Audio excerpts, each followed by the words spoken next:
Welcome to Rise, Rinse, Repeat. The podcast about life, love, and family. I'm Trent, and this is my wife, Elisa. Hello. This time we're actually recording. We're going to see how that goes.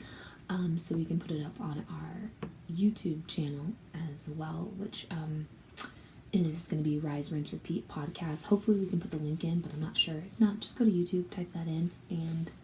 Yeah, we're still figuring all this out. I don't know if I'm supposed to look at you or look at the camera. I'll go back and forth. I feel like maybe if we're talking directly to you guys, to the audience, then maybe we'll look at the camera. But if not, we're probably going to end up like just talking to each other like a normal conversation. So hopefully you guys enjoy this. Hopefully it's good. Well, we'll see. Okay. Okay. So today's podcast is called M.O.M. No, I'm not spelling mom. Yes, it stands for mom, but it also stands for making opportunistic moments. So that's this is the topic that I kind of came up with that I just wanted to run with and just kind of talk about coming from a motherhood perspective. So this might be a little bit more single-minded, so it might not reach a huge audience, but still, I think it still has a lot of things that can apply. Because throughout our day, whether you're a mom or a dad or an aunt or uncle or just a grandparent, whatever, I think it's one of those really cool things that you can still apply. Because in any situation, you probably should make opportunistic moments out of hardships. Yeah. So, yeah. Okay. Here we go. Oh, yeah.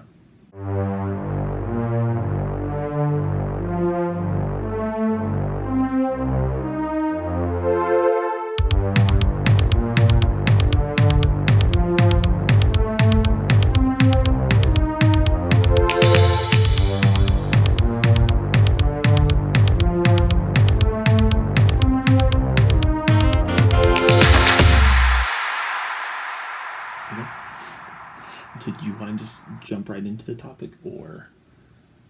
Yeah, we can jump right into the topic. I don't have anything else. That's all you had to say?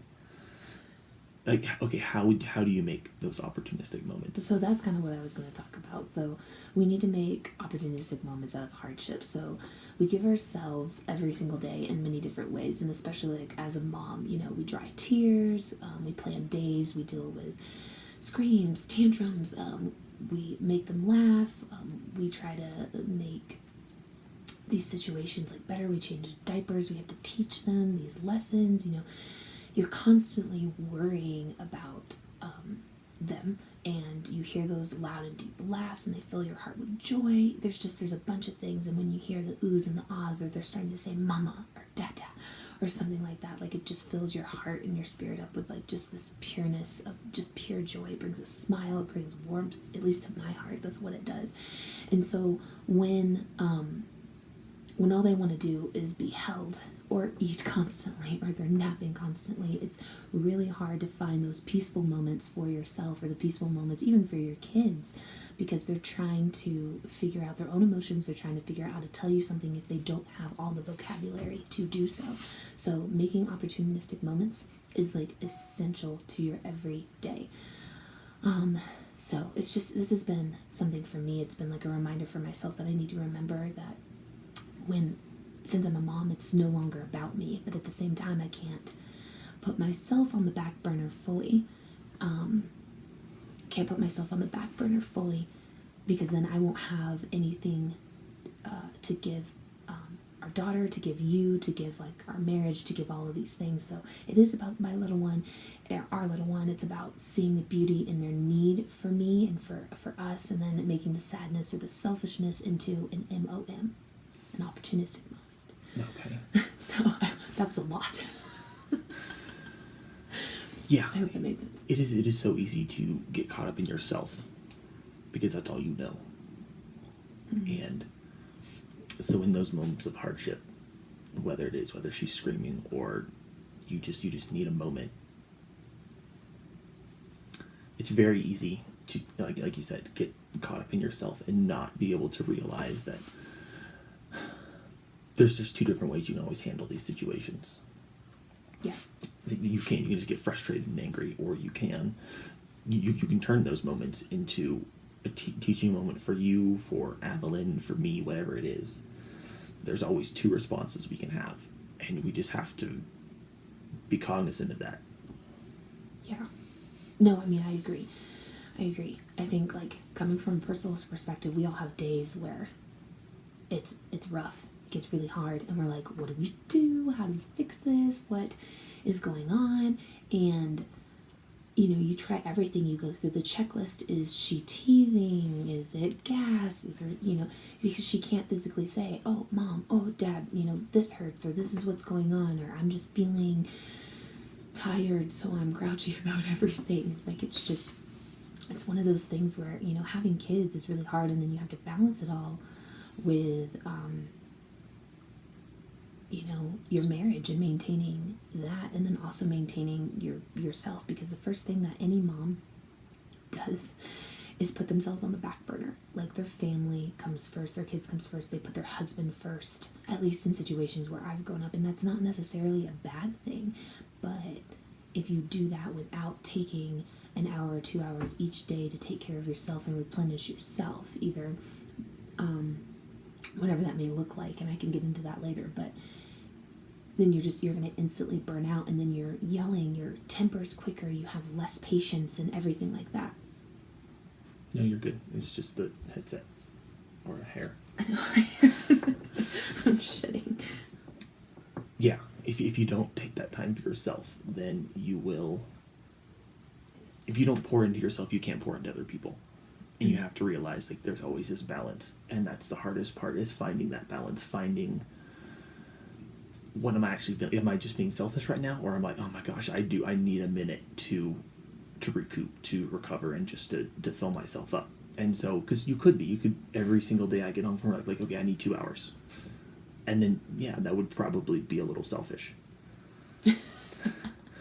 but then you could also, I get home from work every day, like, okay, babe, do you need time? And you're like, no, I'm fine. And you put that off for 2 weeks, and then it just all builds up to the point where,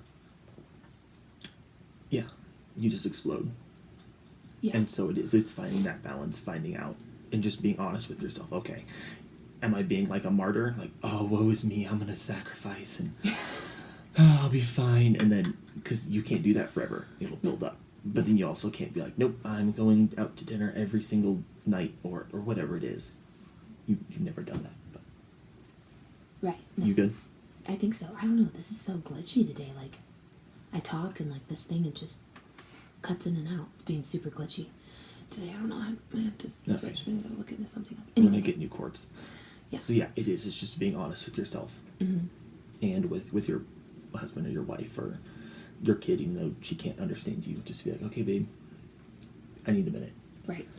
I mean, my mom has told stories that there were days she met my dad at the door and was like, okay, here's our kiddos, here you go, like, I need a minute. And my mom went and took, like, a hot bath, or she went for a walk outside, like, something, because there are days, I mean, even when they can start talking and telling you what they need, there's still tantrums, there's still things, there's still, because they want their way, because, I mean, in reality, you've got to teach your kids how to behave correctly, because they instantly just want to do whatever they want. I mean, we're seeing that right now. Our little one is 9 months old, going to be 10 months, and she's already, like, throwing little tantrums when we tell her no for certain things, because, I mean, in reality, it's going to endanger her. She doesn't need to be doing that. And she gets so mad. I mean, full-blown curling screams, and that eventually can get to you. It can get to you so quickly, and then you just automatically, like, just feel defeated. Yeah. And like, what am I doing wrong? Right, but you're like, you can't touch the fireplace because it's hot. I don't care if you're screaming, you know. You can't stand in the tub. You're gonna fall. You're gonna slip. Right, and you're gonna knock your head, and you're little, and you're doing these things, but it's hard to explain to them, look, I'm doing these things because I love you, because I want you to always be okay. It's part of the worry. It's part of, wanting them to understand this is out of love. Yeah, I think part of it's also in those situations where she's losing it, looking forwards, like, we're doing this for a reason. I'm not being petty. I'm not like, I mean, I can't think of something petty, which is probably pretty petty. Like, oh, you just sit up straight at the dinner table and that kind of a thing. Like, no, like, I don't care about that. I'm doing this for your safety, but you're looking forwards because she doesn't know. She could burn her hand, and that would be very painful. She could slip in the tub and really hurt herself. Yeah. And these are things that she's going to have to learn, whether she wants to or not. That's a reality. That's what our job as her parents is, to show her right from wrong, show her how to think these things through. Right now we can't, but eventually, okay, Evelyn, should we stand in the tub? Have you slipped before? Is it slippery? Right. And get her to be able to make these decisions for herself, because we're not always going to be there. Right now it's a little bit different. Right, because she can't, yeah. I mean, and there's a point where it's okay, look, you've made this decision. This is what you've decided. And then there's consequences to those actions, just like us. When I act out of selfishness or I act out of frustration or irritation, the consequences are I have to apologize to either you or my kid. Or our kid. Not my kid, our kid. Or I have to apologize to myself. And I have to remember to give myself some grace. It's okay to make mistakes and mess up, because there's no such thing as a perfect parent or a perfect mom. That's literally impossible to achieve, and that in itself is a topic or a discussion. But you just can't be perfect. That's impossible. You're gonna make mistakes, so you've got to be able to forgive yourself, but you also have to be able to swallow your pride and your ego. And if you messed up, apologize to your kid and say, I'm sorry that mommy acted this way. I shouldn't have done that. I should have been the example. This is what I should have done. And no, you can be your own worst critic. You can also lie to yourself more than you lie to anybody else. You just tell yourself things, and then you just believe them, and then it becomes rote, and that's just what you believe, and you don't know why you believe that. Mm-hmm. But that is, that's, like you said, nobody's perfect. And I know that's so cliche. Oh, nobody's perfect. You can go make, that's not the point of saying that. It's right. not, I can make mistakes, nobody's perfect, God's going to forgive me. That's not right, because then you're not trying to grow. Right. It's just an excuse. Yes, nobody's perfect, but it doesn't mean we don't try to be perfect. Or it also doesn't mean that when we fail, we get so mad at ourselves that it's not helpful. Right. You have to learn from these things, and you learn from them by humbling yourself. Being humble is one of the hardest things, and apologizing to somebody really that puts it in your brain I don't want to have to do that again. Mm-hmm. So it's just realizing you're not perfect. You're never going to be perfect. No. And no. Every single day we're rising. Every single day we have to rinse off because we weren't perfect the day before, and then we're going to go to bed and repeat it all again. Yeah. Hence our title. Thank you, babe, for that. You're welcome. You're welcome. A little self-promotion. I love it. That's why we named our podcast this. Well, yeah. I probably keep cutting you off, and I'm sorry. No. You may speak. No. I wasn't going to say anything. You're okay. Oh, okay. That's all I had. I think. Okay. Oh, I'm just kidding. I'm totally kidding.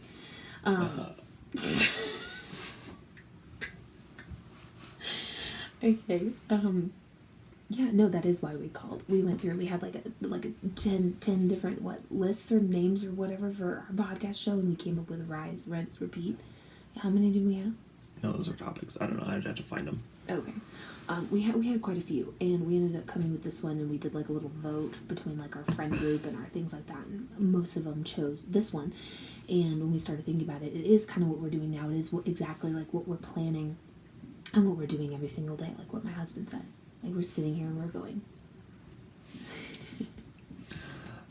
Yes. We're rising. We're rinsing off. We're forgiving ourselves. So we're taking on a new day. We're going to repeat it, because when you're a stay-at-home mom, even if you're not, there's no shame in that. But I'm speaking because I am a stay-at-home mom, and it's amazing. I love it, but it is one of the hardest jobs I have ever done in my entire life. Giving birth was also one of the hardest things I've ever done in my entire life. Both of these jobs, bringing life into this world, and then taking care of that little life at home, is one of the hardest things I've done. I wish I had another word. It's so challenging, yet it's so rewarding, and it's a beautiful thing to be a part of, because I don't miss these monumental moments that happen in my daughter's life. But at the same time, it's so easy. It's so easy to get caught up, though, and sit here and say, man, I just want to do something for myself. I just want to be whatever. And you can't. You've chosen to be a stay-at-home mom. And so with that becomes one of the hardest jobs I think you'll ever do in your life. And again, I'm not speaking ill. You know, I have aunts and friends that went back to work and their kids went to daycare, and there's some of the most amazing kids. Like, there's no difference, I don't think, in the raising. Like, your kid turns out different. And I'm not, like I said, not speaking ill to anybody who decides to go back to work, or maybe they have to. Maybe they have to have two incomes. We've been very blessed that my husband's the only one that has to work, and so they want to go to work. That's fine. That's 100% fine. And I can't speak on that. I just know from personal experience, my own family, my own friends, their kids are incredible. They're amazing. There's something, you know, they're still great parents. They're still great kids. But, you know, being a stay-at-home mom has its own challenges and its own rewards, just like going to work has its own challenges and its own rewards. So, you know, either way you look at it, it's a win-win. Or a lose-lose, depending on the day. Yeah, I mean, no matter what, even if you go to work, you still have to pour yourself into your kids, and that's what I try to do when I get home.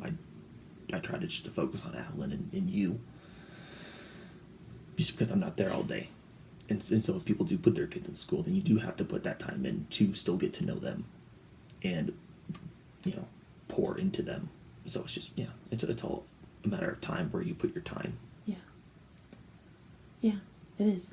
It goes back to, time and what that looks like. I mean, you're really good about coming home. Like, if you do have projects that you need to get done, you at least come in, spend 20, 45 minutes with us, saying hello, being present, and then going and doing the projects. Because this house that we bought, you know, there's a lot of projects that we're doing. There's a lot of, like, renovation and things that we're doing. And so there's projects that have to get done and finished. And so that takes your time away from us, but at the same time, you're also doing it for us. So the kitchen is all refaced, or, you know, we finally created our laundry room. Like, there was no laundry room, and my husband put up this amazing, beautiful wall with barnwood and stuff, and I painted the barn door red. It's beautiful. It's absolutely gorgeous. I love it. And it's the first thing you see when you walk into the house too, and so it makes a pretty good impression. But there's constantly things we have to do. Painting, and it takes time away from Evelyn, our daughter, and it sometimes takes time away from us. So it's balancing those things of, okay, how much time did I spend doing these projects? Okay, today maybe I'm going to spend a little less time, or today I'm going to take that day off and just be present. Yeah, especially if you had a rough day, or Evelyn had a rough day. She's teething and she's just losing it over everything, whatever it is. Like, I'm not so set, like, oh, I have to get this project done by this amount of time. Like, that can be very motivating when you have deadlines, but also when you have kids, deadlines are going to change. Yeah. And they have to. Yeah. Especially, when she is teething, or there's things when she's kind of in this sleep regression right now, too, which is not the best. Like, it's been kind of difficult for Trent and I, but, like, I know she'll get back out of it because she does a really good job being independent, but when she starts to get tired, or she's teething, or in the sleep regression, she's way more clingy. So then, when the clingy stage comes back around, you're like, it's a lot harder. You've got to carry her everywhere, bring her everywhere, or you just got to listen to her get upset sometimes and then resettle herself, like if she's in her bouncy toy or whatever. And it's one of those things that it's just that back and forth of, trying to balance it all. And it's not going to be perfect. It's not going to be easy. Yeah. I mean, when we painted that door red, we had Evelyn out there with us, and she was bouncing, and she wasn't the happiest, but she wasn't also, like, losing it. So it's making those moments, okay, this is a project we can do. We could wait, but let's just do it now. Let's try it. Let's do it together. Let's just have Evelyn there. We're talking to her. We're singing along with music and dancing. And it's making those moments. Okay, we can do both. We're not just putting Evelyn in her bouncer and ignoring her and, like, nope, we have to get this project done. We're like, okay, this project can take a little bit longer, but we're going to do it as a family. And so that's just going to be easier and easier the older she gets, and the more she's able to talk and understand us. Because I feel like this summer we're going to be moving a lot of rocks outside.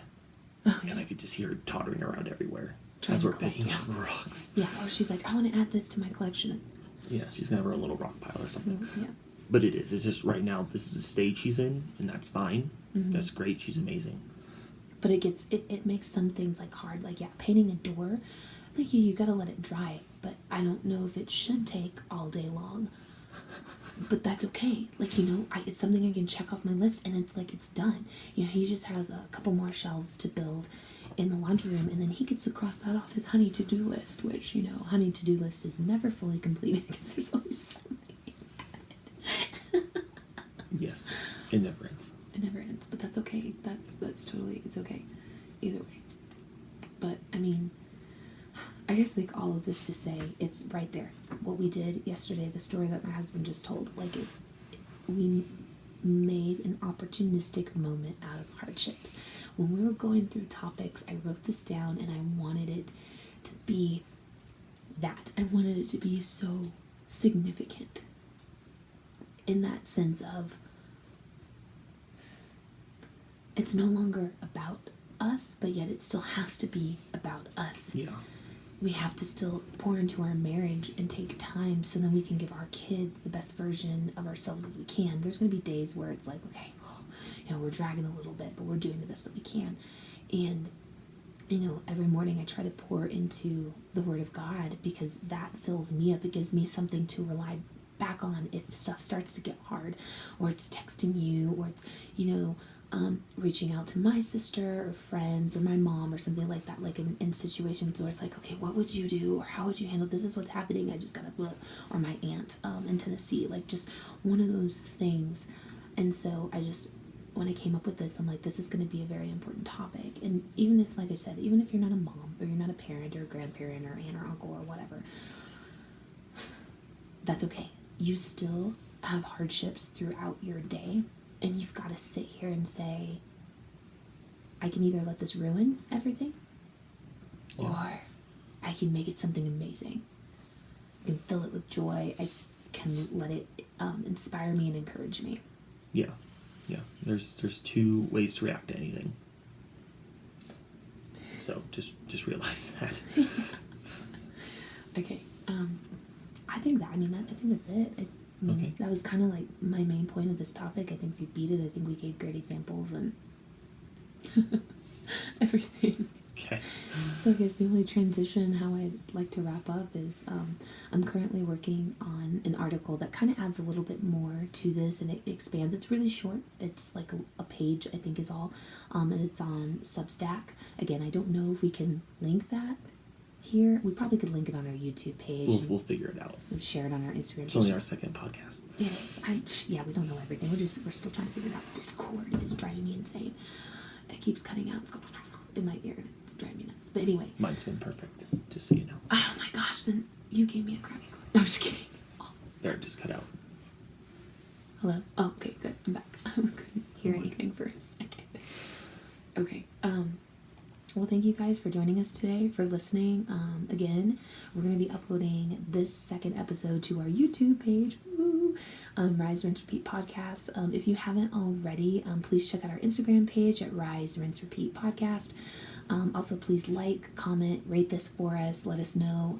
We're really excited to be a part of this podcast community, and we're also really excited to sit here and now add YouTube to it. And hopefully the quality is not that bad. We're working on investing in a better camera, but just bear with us. We both love podcasts, and we're really enjoying this so far, so we're looking forward to it.